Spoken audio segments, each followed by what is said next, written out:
Shalom Bapak Ibu yang dikasihi oleh Tuhan.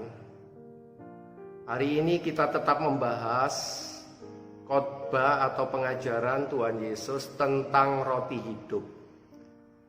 Rupanya pengajaran ini menjadi satu pengajaran yang sedemikian rupa sehingga semua pendengarnya, semua itu bersungut-sungut. Yang pertama, mari kita lihat di dalam Yohanes 6 ayat yang ke-41. Maka bersungut-sungutlah orang Yahudi tentang dia karena ia telah mengatakan, akulah roti yang telah turun dari sorga. Itu yang pertama. Yang kedua, terdapat di dalam ayat yang ke-60 dan 61. Yaitu para murid-muridnya sendiri, 12 orang. Sesudah mendengar semuanya itu, banyak dari murid-murid Yesus yang berkata, perkataan ini keras, siapakah yang sanggup mendengarkannya? Ayat 61, Yesus yang di dalam hatinya tahu bahwa murid-muridnya bersungut-sungut tentang hal itu, berkata kepada mereka, adakah perkataan ini menggoncangkan imanmu?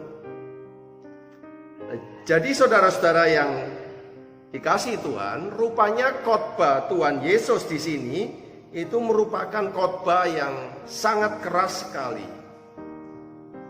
Sampai-sampai saking kerasnya itu kitab suci mencatat demikian. Mulai dari waktu itu banyak murid-murid mengundurkan diri dan tidak lagi, nah ini ada keterangan yang tegas sekali, tidak lagi mengikut dia. Sungguh satu khotbah yang keras, pengajaran yang keras. Tetapi persoalannya adalah di manakah letak kerasnya, atau apakah yang dimaksud dengan keras di sini? Rasanya bukan dalam arti menegur dosa secara keras. Sebab kalau kita baca secara keseluruhan dari perikop ini, kita tidak menemukan satupun perkataan Tuhan Yesus yang menegur dosa.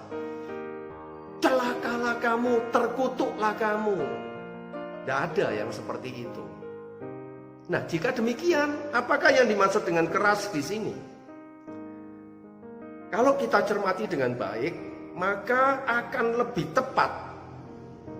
Maksud dari keras di sini itu kita pahami sebagai satu pengajaran yang sulit untuk diterima oleh hati nurani, bukan oleh pikiran. Sulit diterima oleh hati nurani. Suatu kali saya pernah diundang oleh sebuah gereja di Jawa Timur. Selesai khotbah 1, KU1 dan KU2, kebaktian umum 1 dan kebaktian umum 2, ada 2 orang datang kepada saya, yang satu sebaya dengan saya dan yang satu sudah tua. Nah, ketika datang yang muda ini lalu memprotes khotbah saya. Saya mendengarkan dengan baik dan berkata terima kasih untuk masukannya. Sesudah yang muda ini pergi, yang tua datang lalu berkata, saya sudah sering kali mengingatkan orang itu, Pak.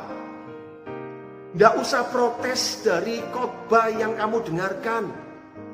Kalau cocok terima, tidak cocok buang. Terus terang, saya tidak terkejut kalau ada orang protes terhadap khotbah saya. Tetapi apa yang dikatakan oleh Bapak tua ini jauh lebih mengejutkan saya. Sangat mengejutkan sekali. Nah, hal ini mengingatkan saya pada perkataan Paulus di 2 Timotius 4 ayat yang ketiga yang berbicara demikian. Akan datang waktunya orang tidak lagi dapat menerima ajaran sehat, tetapi mereka mengumpulkan guru-guru menurut kehendaknya untuk memuaskan telinganya. Bagi saya, hari ini perkataan Paulus ini mendekati, atau bukan hanya mendekati, tetapi digenapi kebenarannya. Masa pandemik, ada banyak orang stay at home, diam di rumah, lalu membuka YouTube, melihat hal-hal atau konten-konten rohani, tetapi dia hanya melihat apa yang dia suka. Tidak peduli apakah itu mengupas kebenaran, sesuai kebenaran atau tidak. Tidak peduli lagi. Mereka lebih suka untuk melihat hal-hal yang mereka sukai. Hal-hal yang ringan, yang menyentuh hati meski tidak ada kebenaran firman Tuhan yang dikupas di dalamnya. Nah, bagaimana orang seperti ini itu bisa mengenal Allah tanpa kita mengupas firman Allah? Bagaimana kita bisa tahu kehendak Allah? Dan kalau kita tidak tahu kehendak Allah, bagaimana kita bisa melakukan kehendak Allah? Bagaimana Allah bisa menuntun kita untuk mengambil keputusan-keputusan penting di dalam hidup kita? Dan kalau kita tidak bisa melakukan kehendak Allah, bagaimana kita bisa hidup berkenan di hadapan Allah? Jadi, saudara-saudara, cintailah firman Tuhan, pelajarilah itu, dengarkanlah firman Tuhan yang mengupas kebenaran-kebenaran firman Allah, supaya kita tahu kehendak Allah, melakukan kehendaknya, dan berkenan di hadapannya. Tuhan Yesus memberkati kita semuanya.